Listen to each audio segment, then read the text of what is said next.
주님, 오늘 또 예수님의 십자가 앞에 우리 자신을 세워놓습니다. 우리를 향한 하나님의 그 크신 사랑을 더 깊이 깨달아가는 하루가 되게 하여 주시고, 이 사랑을 덧입어 오늘 하루를 믿음으로 살아갈 수 있도록 도와주십시오.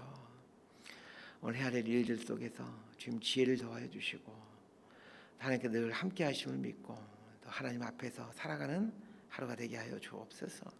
예수님 이름으로 기도드리옵나이다. 아멘. 우리 하나님 말씀은 창세기 17장 1절에서 27절까지입니다.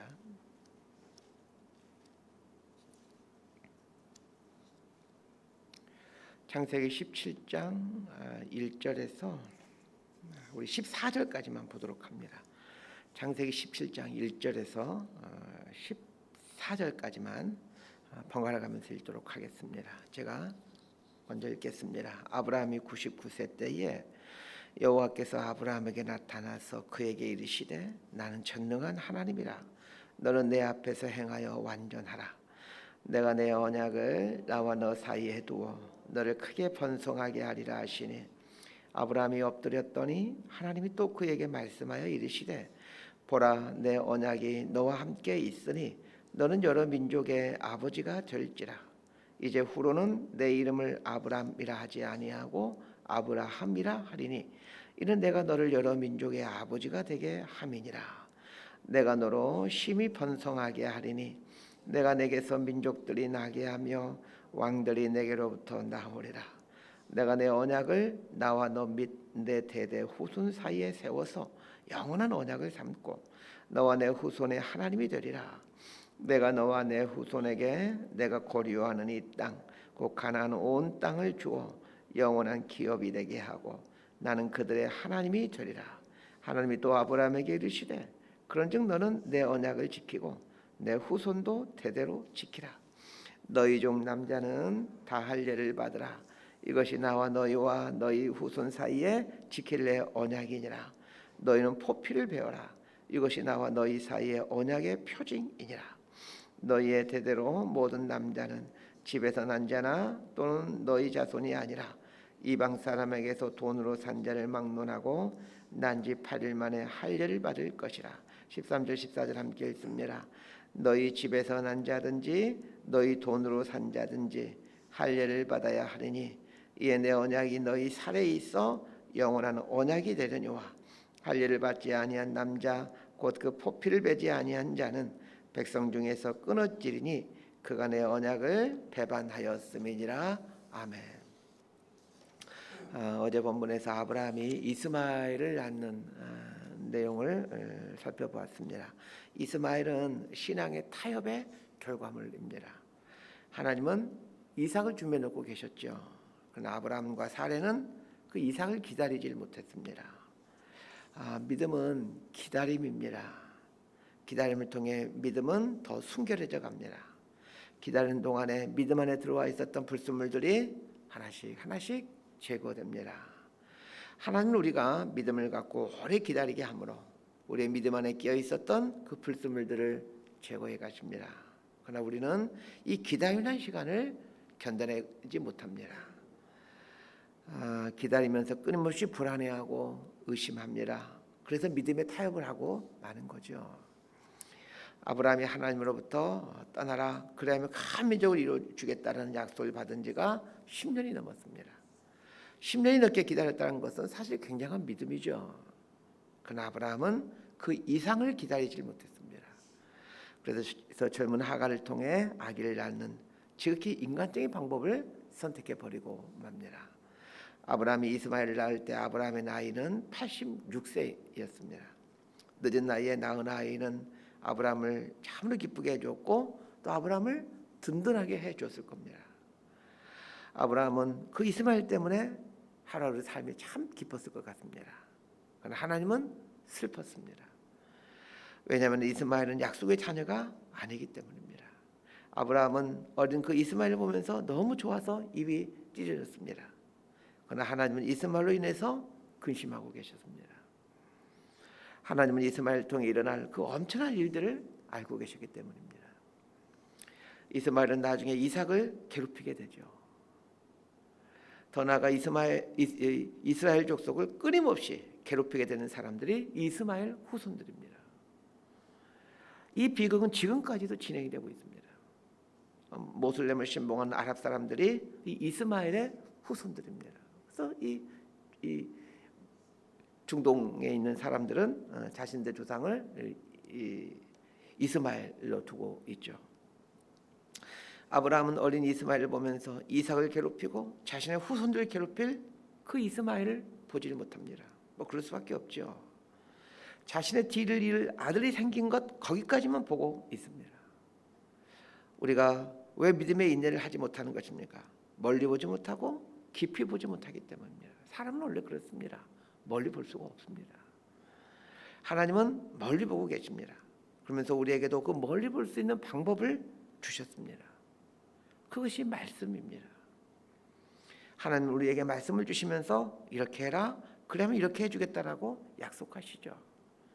이 말씀을 주야로 묵상하라, 그래야만 네 길이 평탄할 것이요 형통할 것이라 말씀하십니다.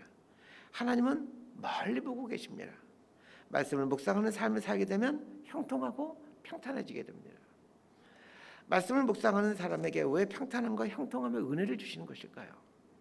말씀을 묵상하기 때문에 이뻐서 하나님이 축복해 주시는 것이 아닙니다. 말씀 자체가 평탄함과 형통함이기 때문에 그렇습니다.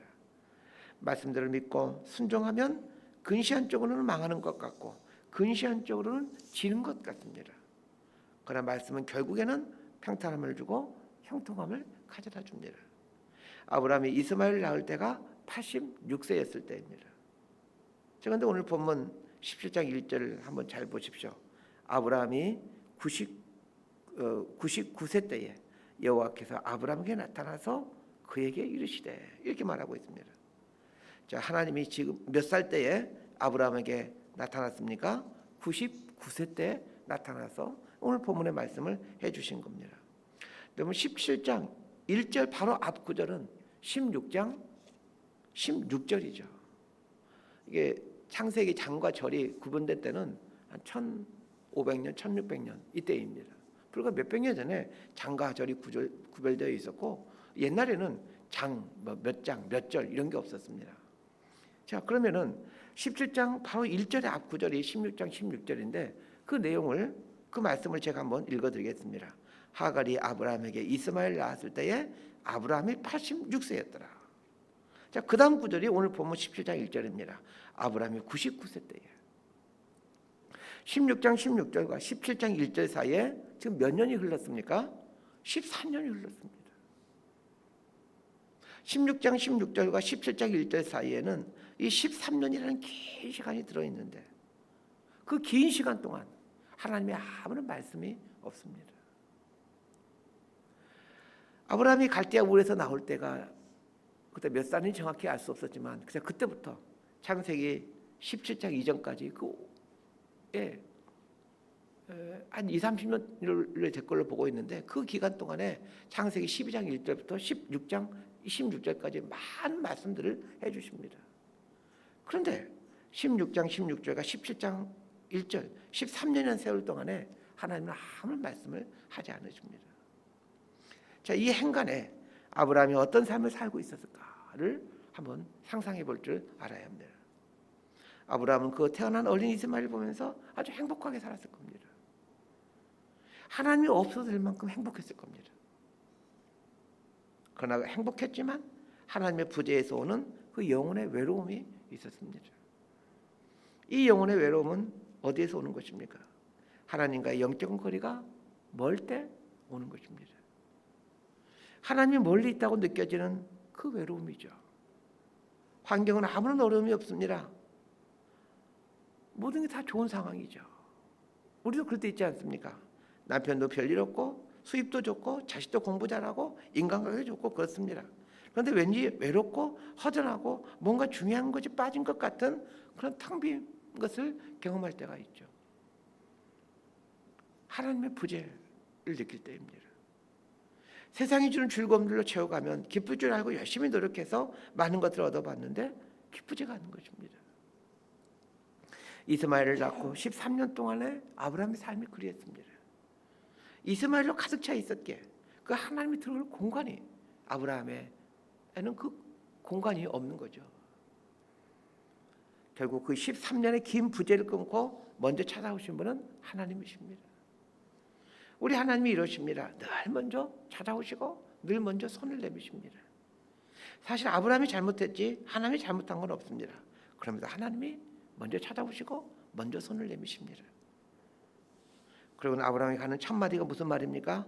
나는 전능한 하나님이다 라는 말입니다. 아니, 하나님이 전능한 하나님이지 무능한 하나님입니까? 나는 전능한 하나님이다 라고 아브라함에게 말하는 것은, 아브라함아, 왜 너는 나를 전능한 하나님으로 믿지 못하느냐 라는 말입니다. 전 여러분들이 하나님을 전능한 하나님으로 믿을 수 있게 되기를 바랍니다. 나는 전능한 하나님이다. 그 다음에 무슨 말을 하십니까? 너는 내 앞에서 행하여 완전하라 라고 말씀하십니다. 내 앞에서 행하여 완전하라 라는 말은 무슨 뜻입니까?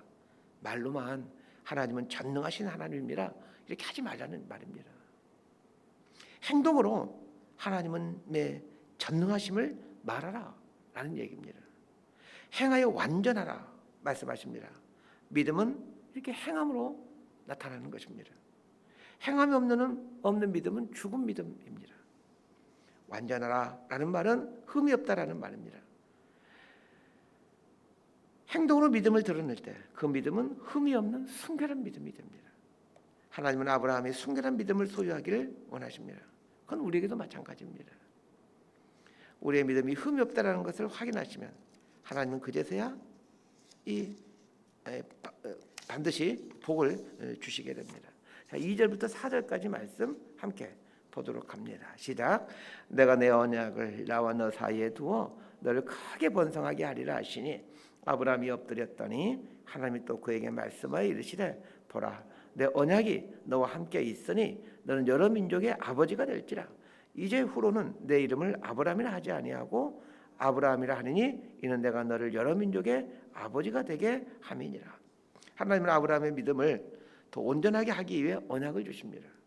옛날에 했던 언약을 다시 한번 반복해 주시죠. 하나님께서 아브라함을 맨 처음 불렀을 때 해줬던 그 약속이 내가 너를 큰 민족을 이루게 해줬다라는 약속이었습니다. 그런데 참 재미있는 표현이 나옵니다. 4절을 보십시오. 보라 내 언약이 너와 함께 있으니 이렇게 말하고 있습니다. 하나님의 언약, 하나님의 약속, 하나님의 말씀이 너와 함께 있다라고 하고 있습니다. 4절을 한번 보세요. 하나님의 말씀이 너와 함께 있으니까 너는 여러 민족의 아버지가 될 것이다. 이렇게 하나님 말씀하십니다. 하나님의 말씀 안에 거하는 자는, 하나님의 말씀과 동행하는 자는 하나님의 복을 누리게 된다는 말입니다. 말씀과 함께 거하는 사람은 복을 안 받을 수가 없습니다. 왜냐하면 하나님이 그 말씀이 예수님이시기 때문입니다. 예수님이 함께 있으면서 복의 사람이 되지 않는 것이 오히려 이상한 일이죠. 4절 보면서 또 한 가지 생각했습니다. 너는 여러 민족의 아버지가 될지라 이렇게 축복해 주었습니다. 이거는 미래에 대한 약속입니다. 하나님 말씀 안에 거하면 미래가 확실해진다는 것입니다. 여러분 미래가 불안하세요? 말씀 안에 거하십시오. 내가 미래를 열려고 하지 않게 되기를 바랍니다. 미래는 하나님이 열어가시는 겁니다. 우리는 말씀 안에 거하면서 하나님께서 열어가시는 이 미래를 내 품으로 받아들이면 되는 것입니다. 일이 안 풀릴 때는 내가 풀려고 하지 마십시오. 가만히 내버려두고 말씀 안에 거하십시오. 그리고 하나님께서 어떻게 풀어가시나 보십시오. 자, 우리 5절 읽었지만 5절과 6절 말씀 다시 한번 읽도록 합니다. 시작. 이제 후로는 내 이름을 아브라함이라 하지 아니하고 아브라함이라 하리니 이는 내가 너를 여러 민족의 아버지가 되게 함이니라. 내가 너를 심히 번성하게 하리니 내가 내게서 민족들이 나게 하며 왕들이 내게로부터 나오리라. 하나님이 열어가시는 아브라함의 미래는 아브라함입니다. 이 아브람이라는 말의 뜻은 아저씨 이런 뜻입니다. 반면에 아브라함, 네 글자 아브라함이라는 말은 열국의 아버지라는 말입니다. 말씀과 동행하는 하나님의 사람에게 예배로운 미래는 이전보다 깊은 삶의 지경입니다. 이 아브람에서 아브라함으로 바뀌게 되듯이 이 말씀을 받고 말씀을 붙들고 살아가는 인생은 이렇게 삶이 깊어져 가게 됩니다. 하나님 말씀 안에 거하며 말씀과 동행하면 하나님은 반드시 우리의 지경을 넓혀가십니다. 자녀들의 삶의 지경을 넓혀가는 방법은 아주 간단합니다. 말씀 안에 거하며 말씀과 동행하게 하는 것입니다. 예수님과 동행하는 삶을 살게 하는 것입니다. 예수님과 동행하는 삶이란 성령님과 동행하는 삶을 말합니다. 오직 성령이 너희에게 임하시면 너희가 권능을 받고 예루살렘과 온 유대와 사마리아와 땅끝까지 이르러 내 증인이 되리라. 성령님과 동행하면 예루살렘과 유대와 사마리아를 거쳐 땅끝까지 지경이 확장됩니다. 예수님의 제자들에게 성령님이 임하자 한 번도 이스라엘 떠나본 적이 없었던 이 갈릴리의 촌놈들이 유럽을 가고 아시아로 가는 것입니다. 가기만 한 것이 아닙니다. 이 갈릴리의 어부들의 이름들이 유럽과 아시아까지 알려지게 됩니다. 많은 사람들이 이들의 이름을 듣고 마음 설레고 이들의 말씀을 한마디 듣기 위해서 그들을 간절히 사모하게 됩니다. 성령님은 우리를 상상할 수 없는 지경으로 확장시켜 가십니다. 성령님이 임하면 성령님이 이끄는 대로 살게 됩니다. 성령님의 지경은 땅끝까지입니다. 그래서 성령님을 경험하면 땅끝까지 가게 되는 것이고 우리의 삶의 지경은 땅끝까지 넓어져 가고 깊어져 가는 것입니다. 자, 우리 9절에서 14절까지 말씀 함께 보겠습니다. 시작. 하나님이 또 아브라함에게 이르시되 그런즉 너는 내 언약을 지키고 내 후손도 대대로 지키라. 너희 중 남자는 다 할례를 받으라. 이것이 나와 너희와 너희 후손 사이에 지킬 내 언약이니라. 너희는 포피를 배워라. 이것이 나와 너희 사이의 언약의 표징이니라. 너희의 대대로 모든 남자는 집에서 난 자나 또는 너희 자손이 아니라 이방 사람에게서 돈으로 산 자를 막론하고 난 지 8일 만에 할례를 받을 것이라. 너희 집에서 난 자든지 너희 돈으로 산 자든지 할례를 받아야 하느니 이에 내 언약이 너희 살에 있어 영원한 언약이 되려니와 할례를 받지 아니한 남자 곧 그 포피를 베지 아니한 자는 백성 중에서 끊어지리니 그가 내 언약을 배반하였음이니라. 하나님은 아브라함에게 언약을 주시고 난 다음에 할례를 하라고 말씀하십니다. 자, 할례는 그 하나님의 언약을 몸에 새기는 것입니다. 남자 생식기 포피를 베는 행위는 할례인데 할례를 받는다는 것은 참으로 고통스러운 행위입니다. 그러나 이 고통스러운 행위가 우리로 하여금 너는 언약 백성이다. 너는 하나님의 언약 백성이다라는 것을 잊지 않도록 해줍니다. 모든 이스라엘 남자아이들은 태어난 지 8일이 되면 할례 의식을 치릅니다. 할례 의식을 치를 때 동네 마을 사람들이 모두 다 참석합니다. 그렇게 함으로 참석한 모든 동네 사람들은 그 할례 의식을 치르는 아이를 보면서 내가 하나님의 언약 백성의 사실을 또 깨달아가는 겁니다. 옛날에는 아기도 많이 낳은 때이지 않습니까? 아마 뭐 한 달에도 뭐 몇 차례씩 할례 의식이 치러졌을 겁니다. 그때부터 그 할례 의식에 참석해서 내가 하나님의 언약 백성이지. 내가 하나님의 언약 백성이지. 하나님의 그 언약을 내 삶에 갖고 있는 사람이지. 나를 통해서 하나님의 언약이 이루어지는 그런 인생이지. 이렇게 생각하는 겁니다. 하나님께서 할례를 통하여 너는 하나님의 언약 백성이라는 것을 말해 주시는데, 자, 이것은 우리 몸에 새기는 것이 목적이 아니라 우리 마음에 새기는 것이 진짜 중요한 일입니다. 그래서 사도 바울은 육신의 할례를 하지 말고 마음의 할례를 하라라고 말씀하는 겁니다. 할례는 신학 시대로 와서 세례로 그 의미가 전환이 됩니다. 세례는 할례와 같은 것입니다. 할례는 태어난 지 8일 만에 사내 아이에게 합니다. 할례는 너는 하나님과 언약을 맺은 하나님의 자식이다. 이런 의식이 할례입니다. 자, 세례가 무엇입니까? 하나님과 사람 앞에서 나는 죽을 수밖에 없는 죄인이지만 예수님의 구속의 은혜로 이제 하나님의 자녀가 되었습니다. 이걸 만인 앞에서 선포하고 확인하는 것이 세례 의식입니다. 하나님은 할례를 말하면서 나와 너희 사이의 언약의 표징이다라고 말씀하십니다. 이 표징이라는 말의 뜻은 말은 이 오트라는 말인데, 이 오트라는 말의 뜻은 신호, 상징 이런 뜻입니다. 그러면서 증거라는 의미를 갖고 있습니다. 그러니까 할례는 이스라엘 백성이 하나님의 언약 백성이다라는 상징성 있는 증거 이런 뜻입니다. 그런 의미에서 할례 자체가 우리에게 구원을 주는 것은 아닙니다. 그런데 구약의 이스라엘 백성들이 실수했던 것이 바로 이것이죠. 할례가 구원의 증표이고 구원을 가져다 주는 것이라고 생각했던 겁니다. 그래서 할례를 받기만 하면 다 하나님의 언약 백성이라고 생각했던 거죠. 할례는 상징이고 신호입니다. 할례된 내 몸을 보면서 하나님의 언약 백성답게 살아야지 하는 결단을 하게 되는 거죠. 말씀 정리합니다. 믿음은 인내함이라는 것을 잊지 마십시오. 믿음은 지속적인 인내입니다. 그러므로 하나님의 축복이 내 삶에 임하지 않았더라도 조금 더 인내를 해보십시오. 믿음은 행함으로 온전케 되어집니다. 믿음은 입에서 시작하지만 손과 발로 완성이 되어갑니다. 두 번째 기억해야 될 것은 하나님의 말씀이 우리에게 있다는 것입니다. 말씀은 임마누엘이신 예수 그리스도입니다. 예수님은 말씀으로 우리와 함께 계십니다. 동시에 성령님으로 함께 계시죠. 예수님이 함께하는 삶은 반드시 복된 삶을 살 수밖에 없습니다. 지경이 넓어진 삶을 살 수밖에 없습니다.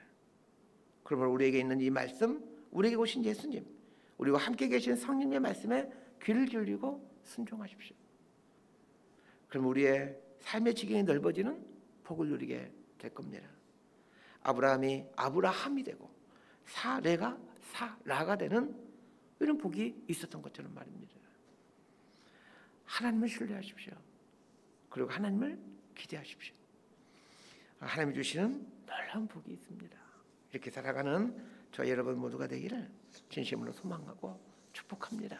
기도하겠습니다. 하나님 아버지, 우리를 언약 백성으로 불러주시니 감사드립니다. 아브라함을 아브라함으로 지경을 넓혀주신 것처럼 우리의 삶의 지경도 넓혀가실 하나님을 찬양합니다. 우리 삶에 하나님이 계시기에, 말씀으로 오신 예수님이 계시기에 우리 삶은 존귀하고 아름다운 인생이 될 수밖에 없음을 합니다. 하나님의 언약 백성의 사실을 잊지 않고 우리 마음에 하나님의 자녀라는 신분을 새기고 하나님을 기대하며 살아가는 저희가 되게 하여 주옵소서. 우리의 삶을 열국의 아비 아브라함으로 축복하시고 우리의 삶을 또 사라 열국의 어미로 축복하실 이 하나님을 찬양합니다. 예수님의 이름으로 기도드리옵나이다. 아멘. 기도하고 들어가시겠습니다.